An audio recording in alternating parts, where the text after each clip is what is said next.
Hello and welcome to Sticky from the Inside, the podcast that explores how to build stickier, competition-smashing, consistently successful organisations from the inside out.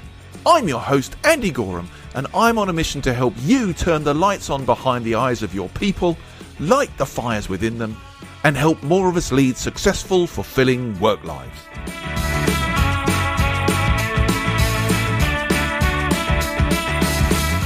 This podcast is for anyone who believes that's worth going after and who's curious about what really drives people, culture and performance. Each episode, we dive into the ideas and conversations that help create what I call stickier businesses, places where people thrive and love to work and where customers stay, recommend you and love what you do and why you do it. So, if you want to take the tricky out of being sticky, listen on. Okay then, let's talk about success.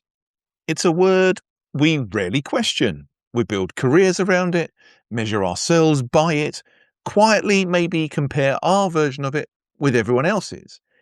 But in my time, I've known some people who look hugely successful on paper, but they don't always seem settled. Maybe the drive that got them there starts to weigh a little heavier. Maybe striving for success creates more pressure than purpose. Well, today to explore this topic, I'm joined by Adrian Kelly, who's the author of The Success Complex, and he brings a fantastic performance psychology lens to this topic of success. Now, I've spoken to Adrian before on another show on Engage for Success Radio about redefining success, about moving beyond the chasing of titles and recognition towards something more balanced and meaningful.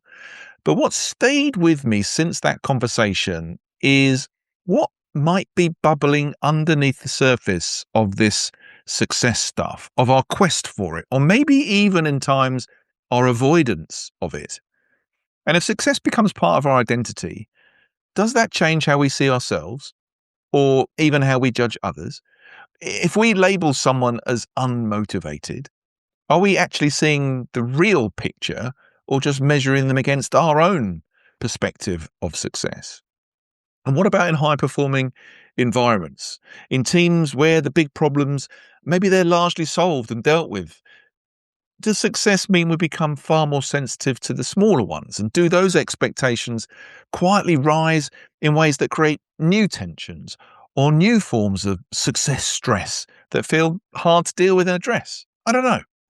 Well, I hope today's episode helps us understand success a bit better, how it maybe shapes our behaviour, even culture and well-being at work, where it serves us brilliantly and where it might start to cost us something maybe. So I'm looking forward to chatting to Adrian today. Adrian, welcome to the show, my friend. Hi, Andy. Great to be back speaking to you. Slightly intimidated, a lot of questions in there, but looking forward to digging in. I always like to try and cover a lot, and then we'll see what we cover. As I know, having spoken to you before, it's dead easy to get stuck into some of the detail in this stuff and wander off into the horizon, having had a lovely time. Maybe not answered all the questions we set out to, but had a good time nonetheless. I don't mind. It's just a great opportunity to sit down with you. Adrian, do me a favour for my guest. It's a different show we talked on before. Just give a little bit of introduction to you and where your focus is today. Yeah, absolutely. So I'll try, in a snapshot or some of the highlights. I'm a solicitor by trade, was a criminal solicitor for 6 years. Academically at school, I was a very poor student and no one's fault but my own.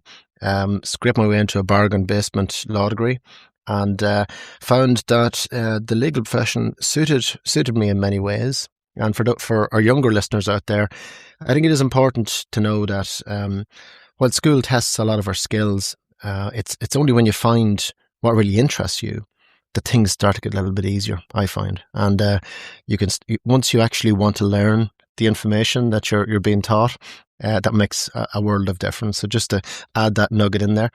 So I enjoyed being a solicitor. I worked in a very busy criminal practice.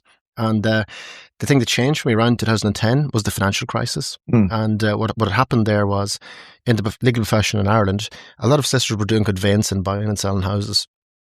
But when the crash happened, they were all getting out of that because there were no houses to buy or sell. So they all invaded the district courts where we were, and it meant that the solicitors went from 5 solicitors to 25, just chasing the same work. And the government also cut all the legal aid fees, by about 25%. It still hasn't gone back. So I thought that was a good time to make an exit, make a change. And a friend of mine had invented this technology, renewable energy technology, and asked me to help him. So I did, and we set up a renewable energy company. It was great tech. We actually won engineers. The Technology of the Year award by Engineers Ireland in 2013. So it was very innovative renewable energy technology. And we grew the company quite quickly to about 30 staff, and spent about 8 years traveling around, putting in place license deals and all sorts of deals for that company. We mostly exported products out of China into America. That was kind of our main market. But ultimately we didn't export or sell enough products. And I left in 2018, and the company kind of continued till 2022. But unfortunately, COVID, with supply chains shutting down and everything else, meant the end of the company, which was quite sad. But I moved into an area of consultancy. I had a choice to go back to law, and kind of had been there and worn the t-shirt. So instead decided to use my kind of business knowledge from having set up a company and help grown it over the previous 8 years, to work with the government in Ireland, and also large law firms as a consultant. And that was a nice life. And then Brexit came along, and all that work exploded. It got so busy. I set up a company called Brexit Plan, and I worked with about 150 businesses over 18 months to 2 years, advising them in all sorts of imports, exports, employment contracts, you name it, paid for by the government. And then during COVID, like most people, reevaluated where I was from a career perspective and decided to do a non-fiction writing course. And one of the parts of that course was to write a book proposal, which I did. And the publisher liked it and said, "We'll publish that book if you write it," which I hadn't intended doing at all. But that set this whole new course in life for me. So I wrote the book over the next 3 years. And then the book became an Amazon bestseller, which was great. And then I decided I better get some qualifications in performance psychology. So I'm now finishing second year of a master's degree in performance psychology in Wales, which I'm loving. It's great information, and it's stuff that I want to know, which makes all the difference. Yeah, I can see in your eyes when you talk about that, your eyes kind of light up. It's like it's clearly got your soul entwined in it. And that's the thing I wanted to try and understand and let you get across to the listeners today. I mean, success has been a topic you've sort of almost dedicated yourself to over these last few years. What is it about that topic that fascinates you so much and has led to the Success Complex and now the Masters? What is it about it? Yeah, great question. I think it's probably because it's something that appeals to us all at a deep level. As in, what are we trying to do anyway, is the question. I mean, there's a deep one to start with. We're all getting out of bed every day and we go to work and do whatever. I mean, mostly because we're trying to earn money and, keep the wolf from the door. But a lot of us don't have time to stop and think about the why of it all. And I think when we do start to think it out and start to scrape some space out for ourselves to kind of find more direction and more meaning in life, that can be very worthwhile. You asked me what spawned the interest. Well, being a criminal solicitor, unfortunately, I worked with fortunately for me, I enjoyed the work and I felt I helped people, but I worked with a lot of unfortunate people in unfortunate circumstances, in broken homes, mismanaged lives. People who had obviously performance psychology issues of every sort. And then when I work with those businesses that I mentioned, the thing that struck me over and over again was, regardless of financial well-being and material success, most of the people I spoke to weren't that happy. They might be managing big companies, but they're all looking around to see what else they could do. It wasn't the fulfilling success that it might seem from the outside, if that makes sense. Yeah, I'll be happy tomorrow. I've spoken to loads of people like that. It's like, I'm stressed and I'm under it. I'm not having a good time, but it's all for the thing tomorrow. And then tomorrow never seems to come round the corner, That's right. So I don't know. I think maybe that's part of that. You mentioned COVID. I wonder if that's part of that. I hate the phrase, but the reset, the great reset, where people just had time to think about perhaps what was important. I mean, you've referenced that already. And I don't know, maybe that's where some of us have gone, do you know what? I need something different.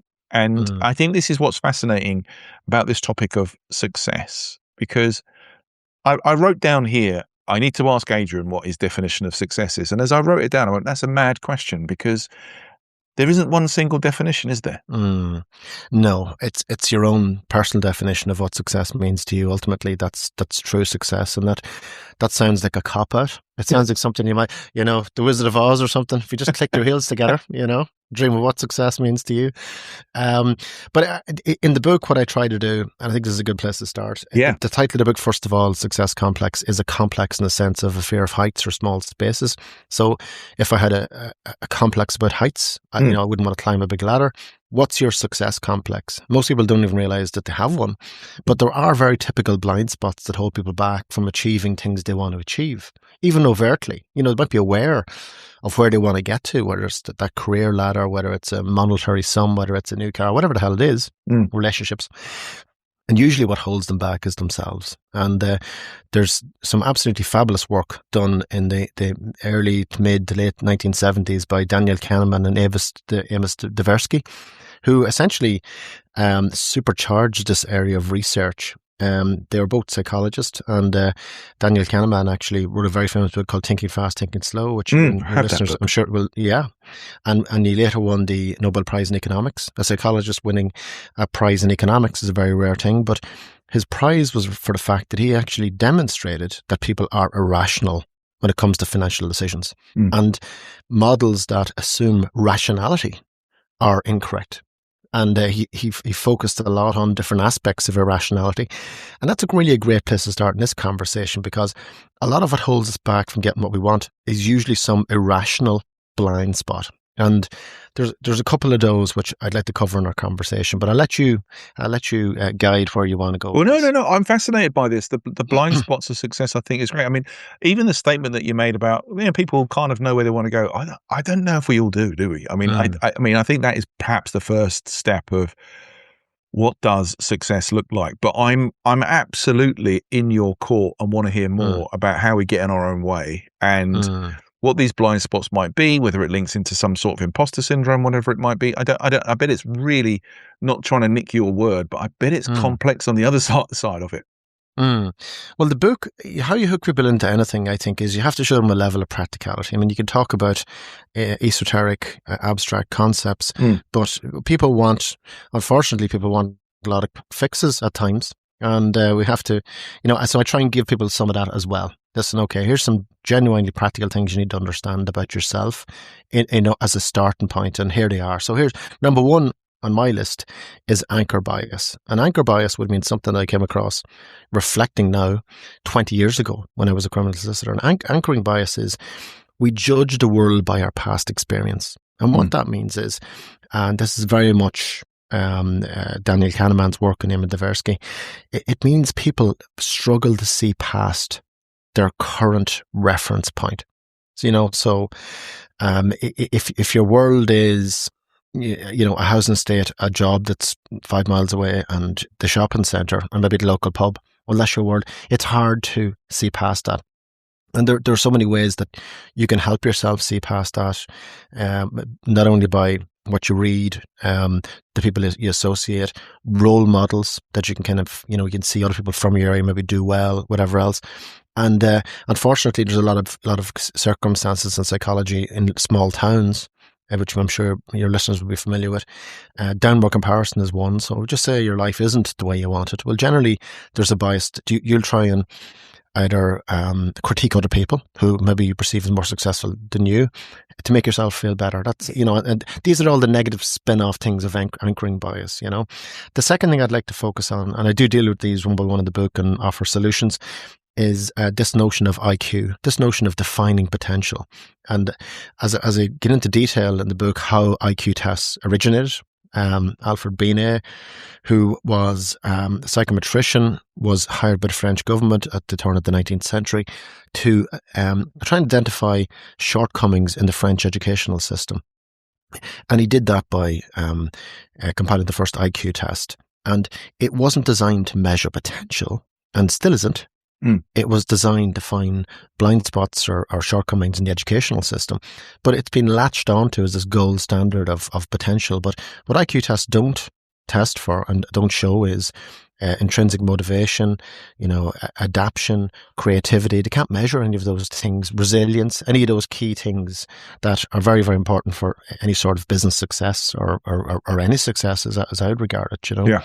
So that's the second thing. The third thing is, and I'm actually doing a master's thesis on this, is the ability to reflect on past performance.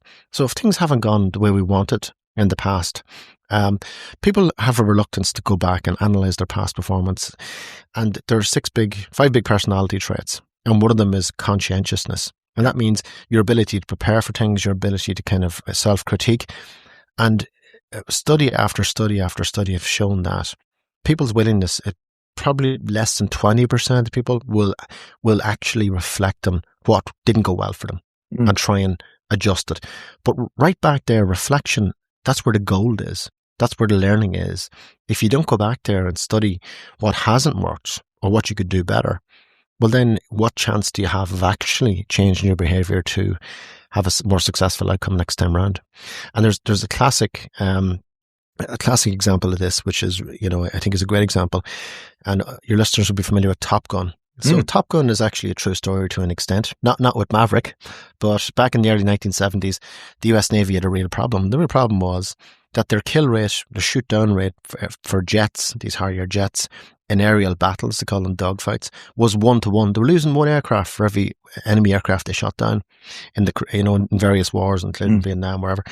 And so they set up this elite program for pilots. And what they did was they employed this principle of deliberate practice, which Anders Ericsson, who's a very famous psychologist, wrote many books on, including The Make of an Expert, Peak, and various other books, which are really worth checking out. And deliberate practice is about analysing our performance, immediately pinpointing our weaknesses, addressing those weaknesses, and then doing it again. And what they did was they had all these mock dog fights, let's say, with the instructors and the students. And the next morning, they would critique through video and explore in various ways of assessing the performance. And then they would take feedback from the instructors and they'd do it all again. And with that kind of coached element, that's the difference between purposeful practice and deliberate practice. Purposeful is yourself, critiquing yourself. Deliberate is with a coach. Deliberate is kind of the gold standard. Over, we'll say, an 18-month, 2-year period, they changed that ratio from 1-to-1 to 12-to-1. So wow. They shot down 12 jets for every 1 jet they lost. So that's a great example of performance improvement. And just when I'm on that, I think there's, and I can't not say this, there's a great guy. I play a lot of chess, and chess is a great metaphor for success in psychology. And there's a great guy called Noel Studer. He's a grandmaster. He's based in Switzerland. And he reached 2,600, one of the highest ratings in the world. And he talks about three key things that for improvement. And here's a guy, that knows a lot about improvement. Yeah. So he said, basically, do what matters. That's sometimes what we don't do. Do what matters. Do it to the best of your ability, and do it consistently, and you will improve. Improvement is not complex. It's simple. Thing I'd add on, which is what I'm researching, is reflect on how you've done on those 3 things, and then do it all again. I think, there's so many things that I already love. First of all, the whole 3 of anchor bias, IQ defining potential incorrectly, and the ability to reflect. I think anybody listening to this can recognize where these things get in the way, right? In day-to-day performance. And I think particularly the lack of maybe desire to reflect on our own performance. There's other unconscious things in there, I guess, as well as the conscientiousness and the big 5 that might put us off. Sometimes we don't like to look behind the curtain, right, as to what's really going on. But the second thing, this is going to sound churlish, it's not. I've got Top Gun in my podcast, and it's in my top 5 films of all time. Yeah. And to hear the story behind it makes me very happy. That is a super story, and what a great result, 1-to-1 to 12-to-1. But just pulling attention to the deliberate practice and separating that from purposeful. practice. I love that sort of coached. Someone's going to push you a little bit, examine the weaknesses, which is sometimes when we'll bail out, right? If we're left on our own devices, unless we're particularly strong. I really like that. And then Noel and his chess word of three. I mean, that sounds incredibly simplistic, doesn't it? Do what matters, do it to the best of your ability, and do it consistently. But that is it in a nutshell, isn't it? That is performance improvement right there.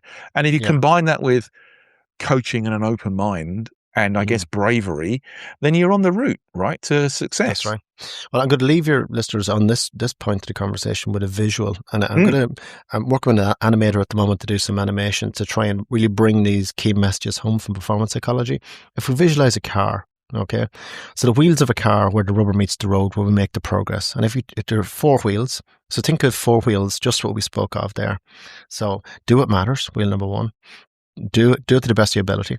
Do it consistently and reflect on your performance. If you can do those 4 things, you'll make a lot of progress. But if we also think of a car needs fuel. So we need to eat the right things. We need to, drink the protein shakes, whatever it is. But also a car needs to be maintained. If you're driving it too hard, in the red for too long, bits will start falling off. And as humans, we're a bit like that as well. So there's a great metaphor, even with those things, those 4 wheels, the rest, the diet, and the approach can make absolutely monumental differences. And the final thing I'll add to that point is think long-term, not short-term. Most people overestimate what they can do in a month, but underestimate what they can do in a year if we stay consistent. I love that. That's a great little soundbite there. That's I suspect very true.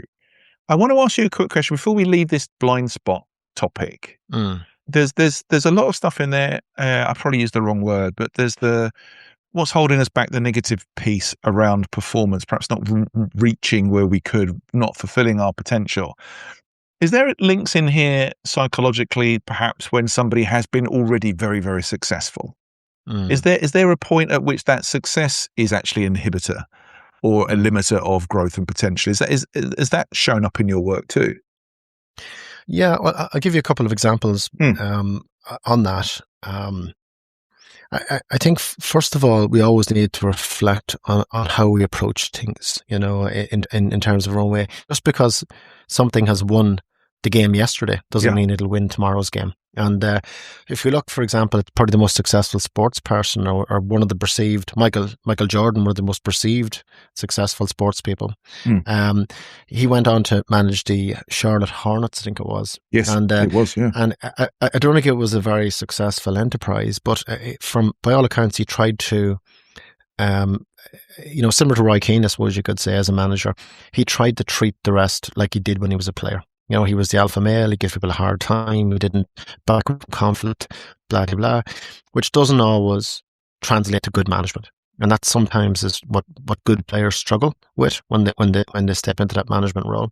Secondly, Steve Jobs, just reading a little bit of Steve Jobs lately. Steve Jobs was dead against actually larger screens on phones. He was dead against, if you watch the movie Steve Jobs, styluses. He hated them. You have your fingers, which he had a point. But after he died, they actually introduced the Apple Pen. They did bigger screens, blah, blah. All of which actually found a good market in various places. So what gets us there isn't always what will get us there tomorrow, I think is a very good message.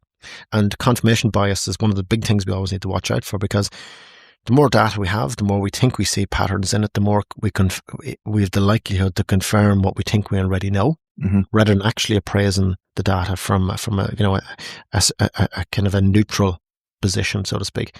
And the final point I'll make, and one of my favorite movies is The Big Short.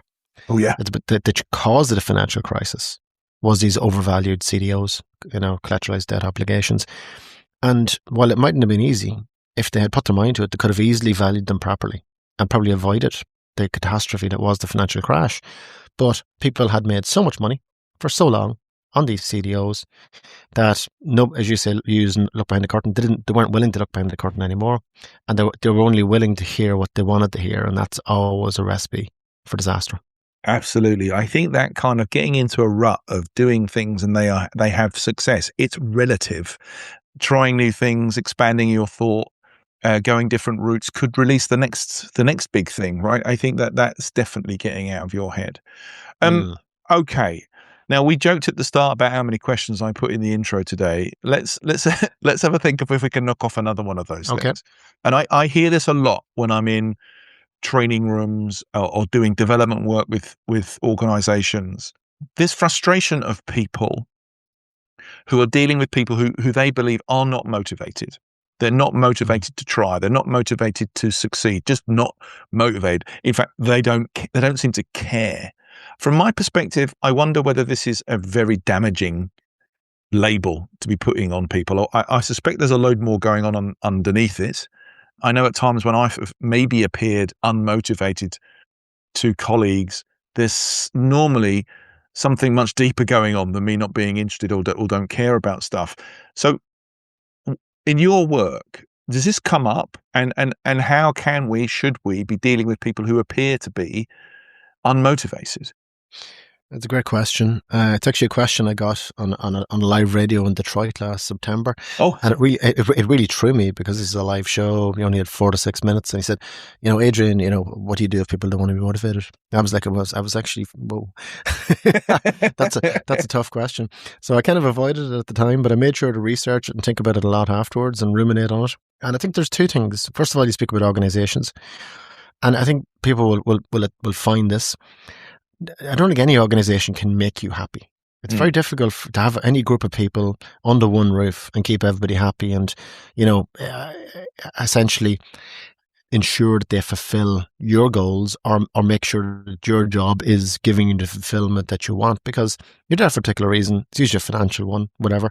And I think people generally have to accept that it's probably a means to an end in most cases, and that's fine too.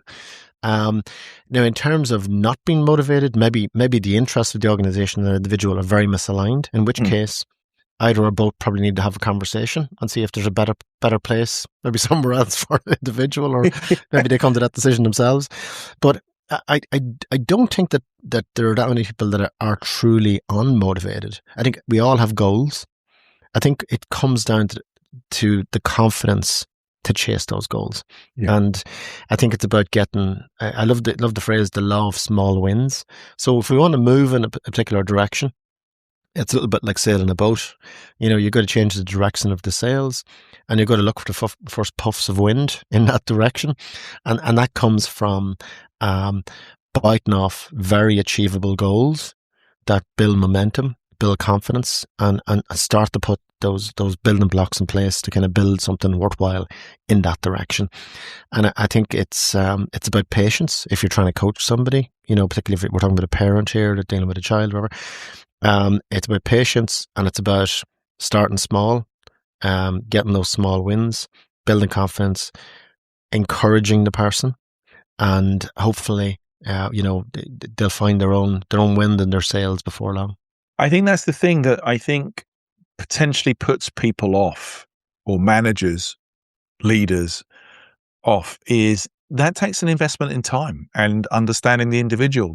You mentioned before, people always looking for quick fixes. I think this is the thing that if we really want to motivate an individual, the clue is in that second word, individual. And I think we need to take some time to understand them. I also relate back to the happiness thing. We had Russell Harvey on here talking about resilience a while ago, and he said to remember as a leader, you're not responsible for somebody's happiness, but you do clearly affect their happiness, right? Which I really loved. And coupled with what you said, and what, again, I've probably bore people's senses with my love for James Timpson and his comment around, if you're not happy here, I will help you find your happiness elsewhere. I think it is this coming together and meeting. It's like, if you're not happy, let's have that conversation. Yeah. Let's understand what's going on, where we can kind of match up the things that the business needs and that drive the business with the things that the individuals need and drive the individuals. Then that's when the gold starts to come and get mined, and great things happen. When we ignore that stuff, it's at our own peril, right? It is. And, and to kind of be very practical about it, this is where the interview is so important, because we need to assess alignment of interest at the start. And interviews, candidates have become so polished. I think it's a competency interview now is more about, give me examples of when this happened and when that happened and how you dealt with it. Let's talk about fact, not what you might do in some fanciful scenario. And, take references seriously and try, there's that bias as well. The bias comes into it again, where if we're left to our own devices, bias can push us to hire people similar to ourselves. Yeah. When in some cases we need diversity, we need people that can challenge us, we need different skill sets. A lot of entrepreneurs will tell you, Richard Branson says, I just hired people that were smarter with more skills than I had. Yeah. And I've always done that. And that makes total sense. It makes total sense. It seems crazy to me, although that's not fair, actually. That's me being a bit of a dick. Because I think early in my career, I would have been intimidated by hiring people who were better than me, I think, in my early career, because I would have gone, well, I'm going to look stupid. But I was stupid because it took me a while to realize, actually, get brilliant people around you and the world is a much better place. And you get to do some different things, right? That's right. And the same when it comes to positivity. We talked about, expanding your world, your horizons, seeking challenge. And that's about the people you surround yourself with as well, isn't it? Get that positivity into your life whatever way you can, I think so. I love that optimism streak. I used to like working with people who were optimistic, and that to me was a nice trait. It wasn't overly happy clappy kind of like head in the sky, but it was just, well, what's the art of the possible? What could we do? Maybe we could try. That's what I really, really enjoyed. And I think it's also interesting to talk about perhaps the combination of a lack of confidence and competence. It's not just a 9-box grid that sort of says they are competent or not or whatever. I think there is no quick fix to this question of someone's not motivated. It's time with the individual, right? And understanding where we go. Totally. Okay. Now, one thing I've heard you talk about before is this thing called prevalence-induced concept change. And the last time I heard you talk about it, I was like, oh, you dropped it in at the end of the sentence and I wasn't even really sure what it meant. And I've kind of like wanted to catch up with you ever since. And so what on earth is it? Well, let me explain it to you. So this was something 2 Harvard professors noted when they were going through an airport actually many years ago. It was after 9/11 when security had changed and, they were removing your nail clippers and it got a lot more strict about what you conducted in your baggage, etc. But what they discovered was, through the research, that search rates hadn't gone down, that the actual security people were looking for trouble, so to speak. And when they weren't finding it, they were actually maintaining the same level of searches. So your compliance had gone up. People had stopped putting, let's say, nail clippers and offensive, nail files, etc., in their bags, but the searches hadn't. And what they found was that where you have a lot of challenge in your life, and then the challenge to start to disappear slowly, then smaller problems become bigger. Yeah. And I'll give you an example of this. Now, when I was a solicitor, my father was a salesman all his life, on the phone, selling things, cars, everything. And I remember coming home from work one day from the office, and he had planned to ring somebody. It was like an insurance person or something, and he hadn't done it all day. All day he hadn't done it. He had built up this one phone call, and when I come in, I said, "Okay, I'll just ring them," and I just jumped on the phone and did it. Because if our world starts to shrink when we stop seeking challenge, well then, small, although at the moment maybe innocuous things to you and I, in 20, 30 years could be huge things like making a phone call. So this is the way our brain works. And this is why it's important to seek out challenge, to push ourselves, because there's a natural inclination towards shrinkage, and they call it problem creep. So problems will creep and get bigger if we don't seek out challenge and push ourselves to deal with things.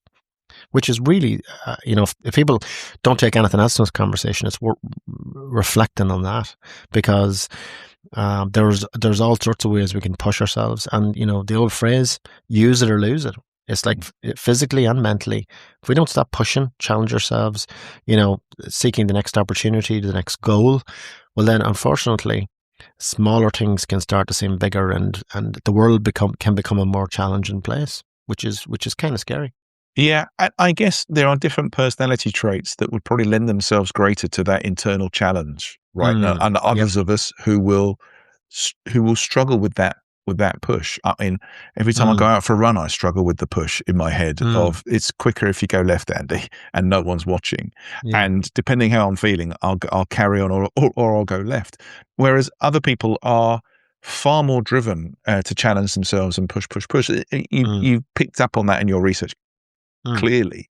But are there any crutches that we can use to kind of like give ourselves a bit more confidence, or to prompt us to push through and challenge, that you've come across that are very, very helpful for people?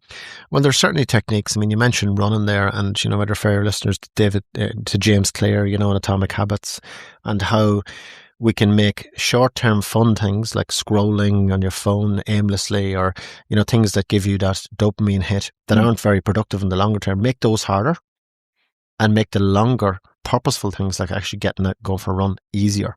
So how you might, just to give you two very quick examples. One, get the phone out of the bedroom. Just makes it harder to go and get it at night. Number two, and this was extreme, sleep in your running clothes.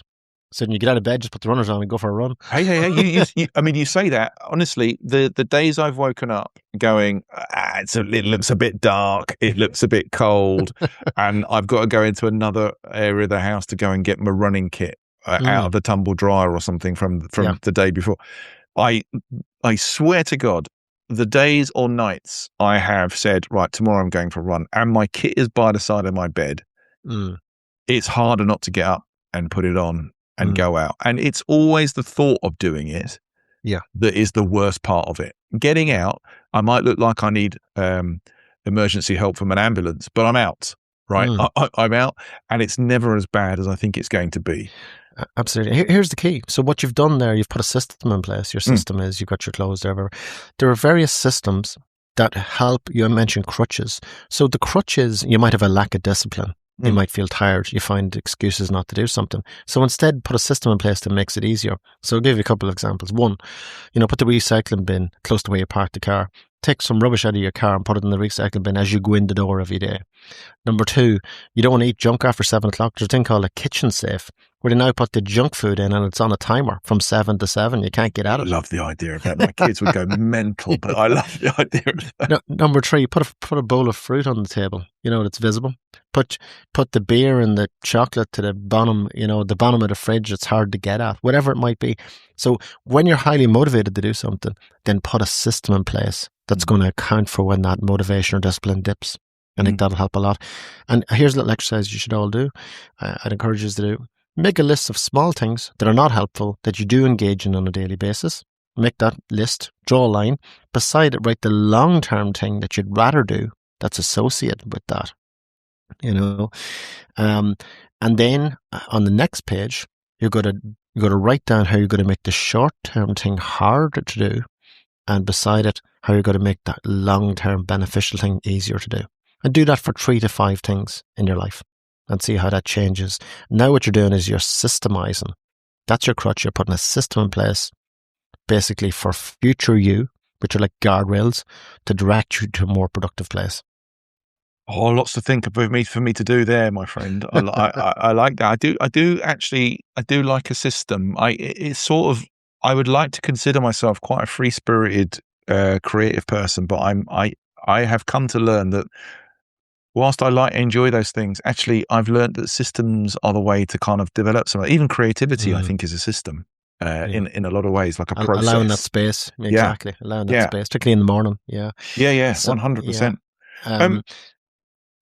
I just want to think about, in all of the work that you're doing, and you're working your way through your masters, and you're sort of, in my mind as well, whenever I speak to you, I get this feeling that I'm always redefining what success looks like after I talk to you.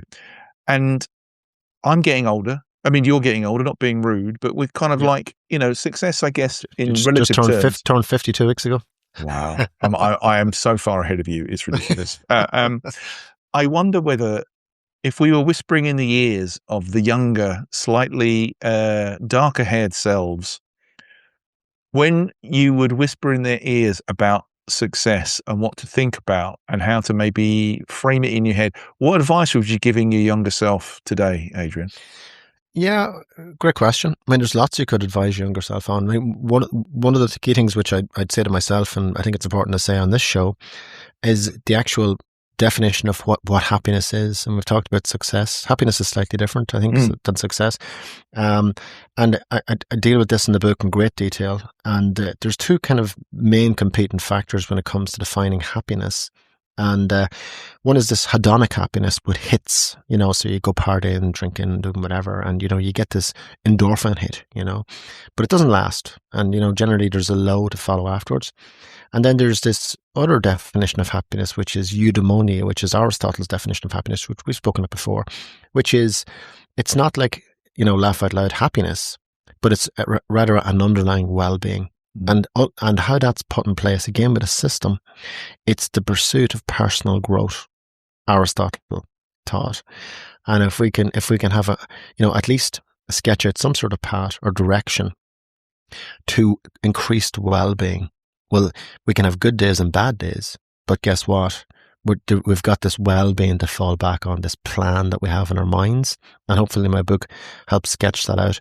And while happiness isn't necessarily something that is sustainable, the phrase called happy-orness is sustainable, and happy-orness is that pursuit of that well-being, and that is sustainable. Once we know what we're after, what that looks like for us, well, then we can all have that happy-orness. And again, that's not my phrase, happy-orness, but that's it's one that really kind of rang home for me when I did hear that word. Words are clever, aren't they? I mean, just words are clever, make you think a load of different things. And then we've had plenty to think about today. I always love sitting here listening and talking to you because there's just so many things that I take away. But we've sort of got to the part of the show that I call sticky notes, Adrian. And I don't know how we're going to do it, but I'm going to ask you to try and leave behind 3 of your best pearls of wisdom when we think about redefining success and keeping it really purposeful, like you've said. I'd like them to be short enough to be able to fit onto 3 sticky notes. So what would you leave behind in terms of your worlds of wisdom, my friend? Okay. Well, first of all, I think going back to that visual of the 4 tires where the rubber meets the road in terms of achieving progress in life, I'm going to add this. 99% of people will give up if they don't see progress. But the key to achieving progress is to stick at the process in the longer term. Back to that phrase, I will overestimate what I do in a month and underestimate what I'll do in a year. So that's the first thing. And we remember when we think of those wheels, those 4 things. So number 1, do what matters. Do it to the best of your ability and do it consistently. And the 4th wheel is reflect on what you're not doing well and fix it. And that's really powerful. And I think that's 1 and 2, let's just say. Yep. 3, I would say, if we want success, it's about happiness and the pursuit of that happiness. And I think it's about pursuing personal growth. And I think I've talked before about the parrot experiment, where conducted this experiment with parrots to socialize them during COVID. They brought in these tablets, and the people that got the most callbacks, the parrots that got the most callbacks, were the parrots that made the most calls on the iPads to other parrots. And this is back to the Harvard experiment, that longitudinal study over 70 years. That health measurement at 50 was about social health. Your social network, how healthy that was the determinant of how ultimately your well-being and your physical health was into your 80s and 90s. I remember that parrot story. Didn't you tell me that the parrots who engaged in the most conversations were the healthiest out of that as well? That's right. That's right. That's right. Fascinating stuff. And what a way to end on parrots. Before I let you go, Adrian, I'm sure there's going to be people who want to check you out. Where can people find you? Where can people get hold of the book? Where can we track you down? Yeah, well, if you Google my name and Success, you'll see it, or Success Complex. It's widely available on Amazon, other online outlets. My coaching website is actually askmore.ie. Ask more of life, ask more of yourself is kind of the take there. And they'll find most of my previous podcasts and articles and, links to the audiobook, etc. on that website. Beautiful. Adrian, as always, absolute pleasure to spend any sort of time with you and get to chat. Thank you so much for coming on the show, my friend. Andy, thanks. Thank you. It's been a pleasure. Brilliant. You take care. Okay, everyone. Well, that was Adrian Kelly. And if you'd like to find out a bit more about him or any of the fantastic things we've talked about in today's episode, please go ahead and check out the show notes. So, that concludes today's episode. I hope you've enjoyed it, found it interesting, and heard something maybe that will help you become a stickier, more successful business from the inside going forwards. If you have, please like, comment and subscribe. It really helps. I'm Andy Goram, and you've been listening to the Sticky from the Inside podcast. Until next time, thanks for listening.